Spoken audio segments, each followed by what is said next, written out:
रात के करीब 11 बज रहे थे। रोहित अपनी कार में हाईवे से होते हुए अपने घर की ओर जा रहा था। अंधेरा हो रहा था और रात होने के कारण सड़क पर बहुत कम गाड़ियां चल रही थीं। उसी समय जब रोहित अपनी सवारी का आनंद ले रहा था और मधुर संगीत सुन रहा था, उसने देखा कि सड़क के किनारे एक लड़की खड़ी थी जो उसे लिफ्ट देने के लिए हाथ हिला रही थी। उसे बहुत दूर तक ले जाने के बाद रोहित ने लड़की को ऊपर से नीचे तक देखा।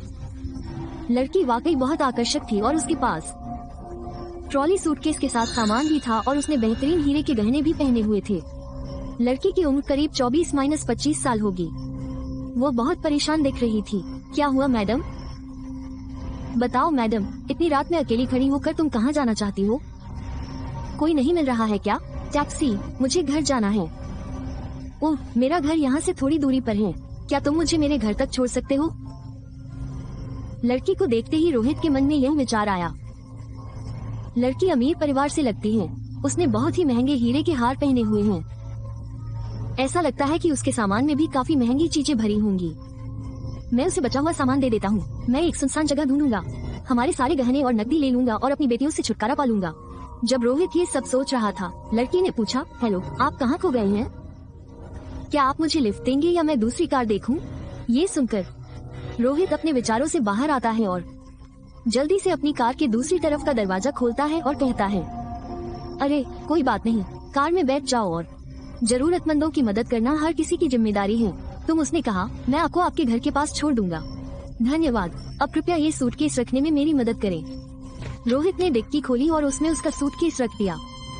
फिर वे दोनों आकर कार में बैठ गए। गाड़ी चलाते समय बार बार लड़की को तिरछी निगाहों से देख रहा। हाँ,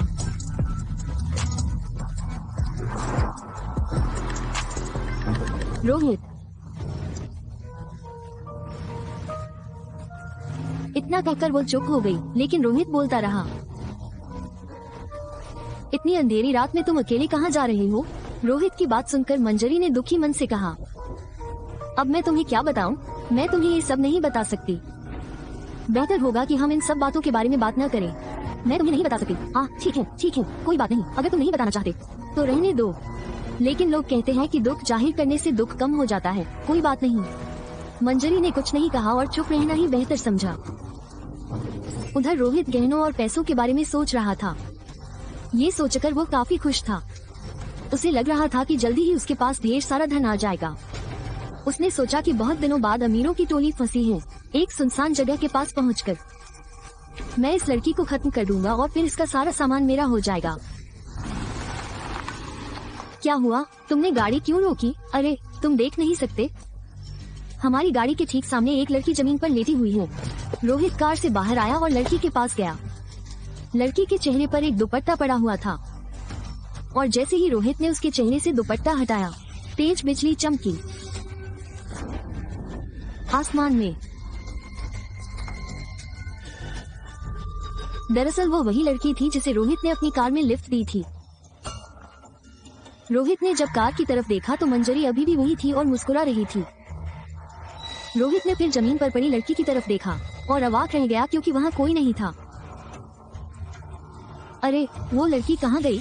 रोहित इधर उधर देखा लेकिन उसे कोई नहीं मिला। अचानक कुत्ते के रोने की डरावनी आवाज आने लगी, जो माहौल को काफी डरावना बना रही थी। आज मेरे साथ ये कैसी अजीब घटनाएं हो रही हैं। मुझे जल्दी से कार स्टार्ट करके घर के लिए निकल जाना चाहिए। रोहित वापस कार में आकर बैठ जाता है। वो कार स्टार्ट करता है और डर के मारे पसीने से लथपथ होने लगता है। लड़की रोहित को डरावनी मुस्कान के साथ देख रही थी। उसे लगता है कि वो इस समय बहुत परेशानी में है। तुम्हारे माथे से पसीना क्यों टपक रहा है? तुम्हें इतना डर क्यों लग रहा है? सब ठीक तो है? ये कहते हुए मंजरी ने रोहित के माथे पर अपनी हथेली रख दी। उसके माथे पर हथेली रखते ही रोहित को तेज बिजली का झटका लगा। घबराहट के कारण उसने कार के ब्रेक दबा दिए। पीछे वाली कार तेजी से निकल गई, लेकिन अचानक कार रुकने के कारण रोहित की कार डैश से टकराने से बच गई। रोहित दुर्घटना होने से बाल बाल बच गया। रोहित बुरी तरह डर गया। तुम कौन हो और मुझसे क्या चाहती हो? तुमने मुझे नहीं पहचाना। मुझे पहचानने की कोशिश करो। हम पहले भी मिल चुके हैं। पहचानने की कोशिश करो। मार्जरी के मुंह से ये शब्द सुनकर रोहित बहुत हैरान हुआ और बोला, ऐसा कैसे हो सकता है?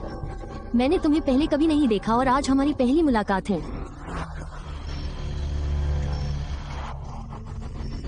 मैं तुम्हें अच्छी तरह जानता हूँ। मेरी तरफ ध्यान से देखो, तुम भी मुझे पहचान जाओगी। ये सुनकर रोहित ने जब मंजली की तरफ देखा तो उसका चेहरा काफी बदल गया था और उसे वो जाना पहचाना लग रहा था। रोहित बुरी तरह घबरा गया। मैंने तुम्हारा क्या बिगाड़ा है? तुम मुझे इस तरह क्यों परेशान कर रही हो? मैं तुम्हें पहले कभी नहीं देखा। क्या तुम्हें याद है एक बार तुम और तुम्हारा दोस्त अमर इस रास्ते से गुजरे थे? तुम घर जा रहे थे। क्या तुम्हें याद है जब तुमने सुनसान सड़क पर अकेली लड़की को देखा था और लिफ्ट देने के बहाने तुमने और तुम्हारे दोस्तों ने उसके साथ क्या किया था? क्या तुम्हें कुछ याद है? मैं तुम्हें अच्छी तरह जानता हूँ। रोहित बीती बातों को याद करने की कोशिश करता है। रोहित और उसके दोस्त रात को पार्टी करने के बाद हाईवे से घर लौट रहे थे। तभी उन्होंने देखा कि एक लड़की हाथ में ट्रॉली लिए सुनसान सड़क के अंधेरे में खड़ी थी। लड़की को अकेली देखकर उन्होंने लड़की को लिफ्ट देने के बहाने कार में बिठा लिया ताकि वे डकैती कर सके और मौका मिलते ही सारे पैसे और गहने लूटकर उसे खाई में फेंक देंगे। पास ही में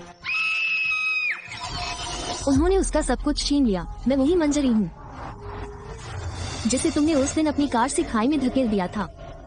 तुमने मेरी मजबूरी का फायदा उठाया था। अब आज मैं तुम्हें नहीं छोड़ूंगी। मैं बहुत देर से इस रास्ते पर तुम्हारा इंतजार कर रही थी। मुझे माफ कर दो, बहुत बड़ी गलती हो गई। मैं ऐसा दोबारा कभी नहीं करूंगी। मुझे माफ कर दो। कार चलाते रहो।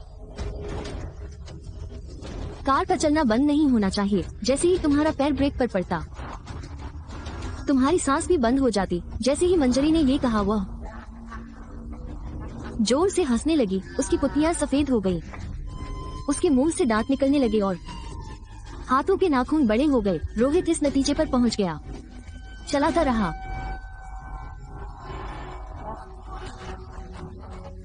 अब कार उसी रास्ते पर खाई के पास आ गई जहां उसने मंजरी को धक्का दिया था कि